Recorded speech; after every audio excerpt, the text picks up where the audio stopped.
प्रश्न संख्या 158। माननीय मंत्री जी। माननीय अध्यक्ष महोदय, सप्लीमेंट्री पूछ लेंगे तो सदन में आएगा कैसे बताओ। प्रश्न का खंड 1, जयपुर ग्रामीण में विभाग द्वारा संचालित अनुसूचित जाति, अनुसूचित जनजाति, अन्य पिछड़ा वर्ग, आर्थिक पिछड़ा वर्ग एवं अति पिछड़ा वर्ग उत्तर मैट्रिक छात्रवृत्ति योजना अंतर्गत वर्ष 2022-23 एवं वर्ष 2023-24 के लंबित आवेदन पत्रों की संख्या एवं भुगतान से लंबित राशि का योजनावार एवं वर्षवार विवरण परिशिष्ट पर संलग्न है। खंड 2, जी हाँ, विभाग द्वारा संचालित उक्त उत्तर मैट्रिक छात्रवृत्ति योजनाओं के अंतर्गत वर्ष 2022-23 एवं वर्ष 2023-24 के लंबित आवेदन पत्रों को स्वीकृत कर प्राथमिकता के आधार पर नियमानुसार पात्र विद्यार्थियों को बजट उपलब्धता के अनुसार छात्रवृत्ति राशि का भुगतान किया जा रहा है। पूरक प्रश्न। माननीय सदस्य। पूरक प्रश्न।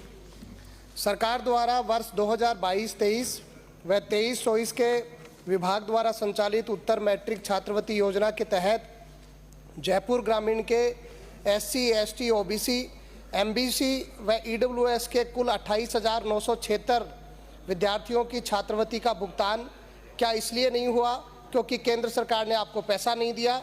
यह अनुमानित राशि जो 35,55,58,000 है वो किस तारीख तक विद्यार्थियों के खातों में पहुंच जाएगी?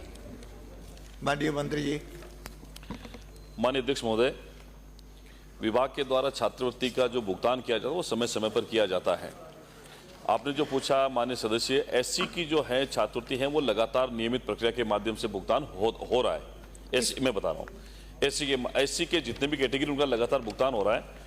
ST और OBC के आपके जयपुर ग्रामीण के अंदर जितने भी मेरे पास में ये पूरा आंकड़ा आप कहेंगे तो मैं आपके जयपुर ग्रामीण का भी दे दूंगा, आपकी विधानसभा का भी दे दूंगा, पूरे स्टेट का दे दूंगा।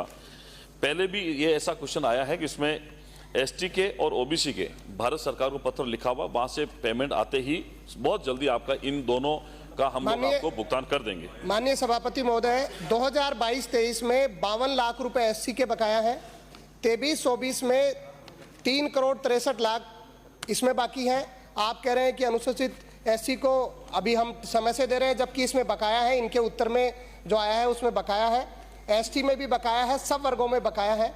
तो ये किस तारीख तक देंगे? मेरा प्रश्न एक तो ये था। दूसरा, साथ में ये भी है कि विभाग द्वारा पूर्ण बजट के अभाव में उपलब्ध बजट का उपयोग बिना प्राथमिकता के आधार पर आवेदनों का निस्तारण कर दिया जाता है। क्या सरकार इसमें पारदर्शिता लाने के लिए कोई योजना तैयार करने का विचार रखती है? क्या इसमें FIFO मेथड अप्लाई करेंगे? दोनों प्रश्न की कब तक आ जाएंगे? क्योंकि ये SC का जो आप बता रहे हैं ये इसमें बकाया है 2022-23 में, 23-24 में, और इसमें क्या मेथड अप्लाई करें? माननीय अध्यक्ष महोदय, मैं माननीय सदस्य को उत्तर में ये सारी जानकारी उपलब्ध करवा चुका हूं। 2022-23 और 23-24 में अनुसूचित जाति उत्तर मैट्रिक छात्रवृत्ति योजना में प्राप्त आवेदन स्वीकृत, भुगतान से लंबित और आक्षेपित निरस्त, ये जो 7 कॉलम मैंने बनाए उसमें सारी जानकारी इन सभी योजनाओं की, जिसमें ST का भी है, SC का भी है, OBC का भी है, MBC का भी है और अंबेडकर आर्थिक पिछड़ा उत्तर में, ये सारी 5 कैटेगरी जितनी भी योजना है इन सबका है। SC में अगर आप SC की बात करेंगे तो कुछ ऐसे भुगतान हैं जिनको लंबित होने, लेकिन SC का रेगुलर हो रहा है। ऐसा नहीं है कि बजट के अभाव में इसकी जांच चल रही, जांच के अभाव ये जो हमारे पास में फॉर्म आते हैं एप्लीकेशन में, ये मैं आपको बताना चाहता हूँ लंबित रहने का कारण मैं अगर आप सुनेंगे तो मैं आपको बताता हूँ इनके लंबित रहने का क्या कारण है। आप बैठे सुनिए। वर्ष 2022-23 में उत्तर मैट्रिक छात्रवृत्ति योजनाओं के अंतर्गत ऑनलाइन आवेदन पत्र आमंत्रित किए जाने की अंतिम तिथि 31 मार्च 2023 निर्धारित थी। अंतिम तिथि तक विद्यार्थियों द्वारा ऑनलाइन किए गए आवेदन पत्रों को शिक्षण संस्थाओं द्वारा विलंब से विभाग को अग्रेसित किया गया।